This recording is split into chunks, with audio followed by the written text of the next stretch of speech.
আমি মনে করি যে যেই সাংবাদিকতার ইতিহাসে ওসামা বিন লাদেনের সাক্ষাৎকার নেওয়া গেছে, সেখানে একজন সাংবাদিকের সকল অধিকার আছে যে কারো সাক্ষাৎকার নেওয়ার। ইনফ্যাক্ট ওসামা বিন লাদেনের যদি সাক্ষাৎকার নেওয়া যায়, তাহলে নিষিদ্ধ ঘোষিত সন্ত্রাসী সংগঠন ছাত্রলীগের সভাপতিরও সাক্ষাৎকার নেওয়া যেতে পারে। এরপরে শুনি আমরা, তারপরে ব্যাখ্যায় যাব।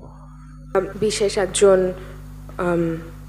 তুখোর একজন সাংবাদিকের একটা সাক্ষাৎকার নেওয়ার কথা ছিল ছাত্রলীগের প্রাক্তন সভাপতির, এবং সেই ইন্টারভিউটা ক্যান্সেল হয়েছে। তুখোর একজন সাংবাদিকের সাক্ষাৎকার নেওয়ার কথা ছিল নিষিদ্ধ সন্ত্রাসী সংগঠন ছাত্রলীগের সভাপতি, কিন্তু সেটা ক্যান্সেল হয়ে যায়। এখানে যে ছাত্রলীগের সভাপতির কথাই বলেছে, তা আমরা কিভাবে বুঝব, সেটি আমরা শুনি। চলো। খালেদ মহিউদ্দিন কেন সাদ্দামের ইন্টারভিউ নিলেন না, এটা খালেদ মহিউদ্দিন অ্যান্সার করতে পারে। খালেদ মহিউদ্দিন কেন ছাত্রলীগের সাক্ষাৎকার নিলেন না, এটা খালেদ মহিউদ্দিন নিজেই জানে। খালেদ মহিউদ্দিন যদি বলে যে সরকার নিতে দেয়নি, সরকার নিষেধাজ্ঞা দিয়েছে, তাহলে এটি হবে মিথ্যা। সেটি আমরা এর আগের ভিডিওতে দেখিয়েছি। আমি নিশ্চিত সরকারের তাতে কোনো ভূমিকা নেই। সরকার এতে কোনো ভূমিকা নেই, সরকার এখানে কোনো রকম দেয়নি। আরেক টুকরা শুনবো। ইন্টারভিউটা উনি ক্যান্সেল করেছেন। উনি বলেছেন যে একটা নিষিদ্ধ গোষ্ঠীর কারো সাক্ষাৎকার নিলে এটা হয়তো তাকে আইনি ঝামেলাতে ফেলতে পারে, এরকম একটা কথা উনি আইনি ঝামেলায় পড়তে পারেন। এই কারণে তিনি আসলে সাক্ষাৎকারটি নেননি। এই সুন্দরী এই মহিলা বলেছেন যে তিনি আসলে আইনি ঝামেলা পড়তে পারেন বলেই সাক্ষাৎকারটি নেওয়া থেকে এড়িয়ে গিয়েছেন। এখন কথা হলো, আসুন আমরা ব্যাপারটি জানি। এই যে ওসামা বিন লাদেনকে আপনারা সবাই জানেন, যিনি প্রথম আফগানিস্তানকে মানে ইসলামিক শাসনের অধীনে রাশিয়া থেকে স্বাধীন করার অন্যতম নেতা মোল্লা ওমর এবং Osama bin Laden. Osama bin লাদেনের সাক্ষাৎকার নেওয়া গেছে, ছাত্রলীগ সভাপতি সাদ্দাম হোসেনের সাক্ষাৎকার নেওয়া যাবে না কেন? এটা একজন সাংবাদিকের অধিকার। এখন কথা হলো, ওসামা বিন লাদেনের সাক্ষাৎকার কবে নিয়েছে?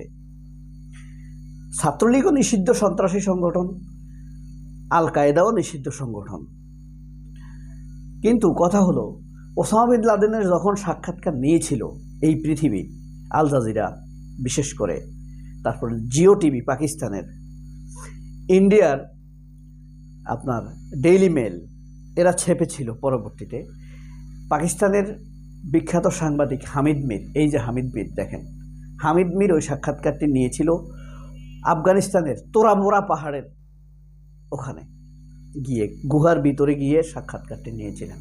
সেটা 1994 সালে ইনকিলাব পত্রিকা সে সাক্ষাৎকার বাংলাদেশে ছেপেছিল, ইন্ডিয়ার ডেইলি মেল হিন্দিতে ছেপেছিল। এখন কথা হলো, সেটি ছিল তখন ওসামা বিন লাদেন নিষিদ্ধ ছিলেন না, তিনি থাকতেন তোরাবোরার গুহায়।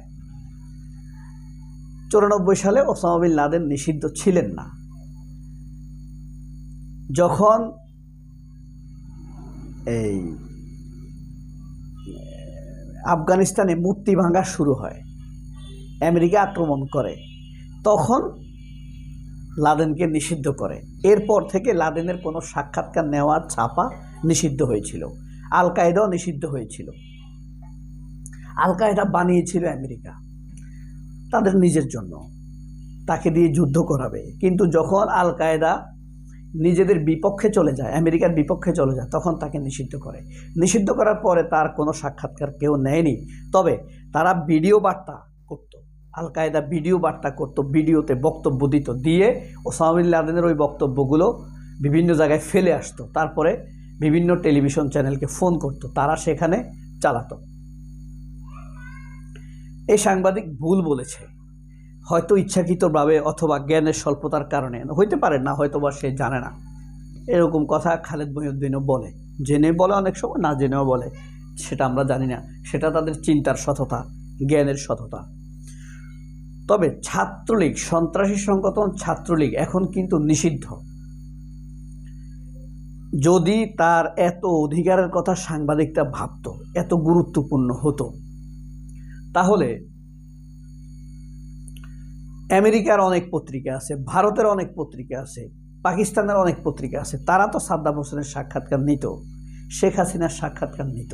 এখন কত হলো খালেদ মহিউদ্দিন বা এই জাইমা ইসলাম তথাকথিত সাংবাদিক, ডেইলি স্টারের সাংবাদিক, এরা কেন শেখ হাসিনা এবং সাদ্দাম হোসেনের সাক্ষাৎকার নেওয়ার জন্য এত পাগল? প্রায় পাগল হওয়ার কারণ হলো এরা জেনারেলাইজ করতে চায়। কিন্তু আমার কথা হলো, এই পৃথিবীতে বা বাংলাদেশে নিষিদ্ধ সংগঠন তো একমাত্র ছাত্রলীগ না, হিজবুত তাহরির আছে, তারপরে জমিয়তে তালাবা আছে। তাদের সাক্ষাৎকার নেই, তাদের সাক্ষাৎকার কি তারা নিয়েছে? সেটার জন্য কি তাদের অধিকার নেই? তাদের সাক্ষাৎকার নেয় না কেন? তার উপরে তারা এখন মিথ্যা কথা বলে, তারা নাকি তারেক রহমানের সাক্ষাৎকার নেওয়ার জন্য চেষ্টা করেছে। মিথ্যা কথা, আমরা বিশ্বাস করি না তাদের কথা। তারা অতীতে যেসব কর্মকাণ্ড দেখিয়েছে, মহিউদ্দিন এবং জাইমা বা ডেইলি স্টার, প্রথম আলো, তাদের কথা বিশ্বাস করার প্রশ্নই আসে না। তারা নামাজিকে জঙ্গি বলতো, তারা সিনেমা দেখে না এই কারণে জঙ্গি বলতো, প্রেম করে না এই কারণে জঙ্গি বলতো। এই কারণে আমরা তাদের কথা বিশ্বাস না করাটা আমার অধিকার।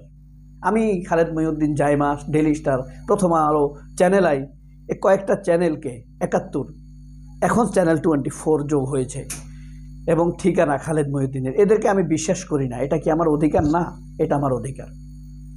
কারণ তারা তাদের অধিকারের কথা ভাবছে, আমাদের অধিকারের কথা ভাবছে। তারা দুঃখিত, তারা গত 17 বছর তারেক রহমানের কয়টি সাক্ষাৎকার ছেপেছে? বরং তারা তারেক রহমানের বিরুদ্ধে মিথ্যা প্রপাগান্ডা চালানোর জন্য, এগুলোর প্রমাণ দেওয়ার জন্য তারা একের পর এক তারেক রহমানের বিরুদ্ধে মিথ্যা সংবাদ ছেপেছে, খালেদা জিয়ার বিরুদ্ধে মিথ্যা সংবাদ ছেপেছে। এভাবেই তারা নিজেদের বিশ্বস্ততা আমাদের কাছে নষ্ট করেছে।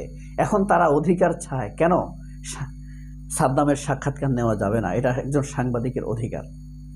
সবার অধিকার থাকবে, অধিকার থাকবে না দেশের জনগণের। দেশ এবং দেশের জনগণের অধিকারের কথা এরা স্বীকৃতি দিতে রাজি নয়। এই স্বীকৃতিটুকু দিতে কেউই প্রস্তুত নয়।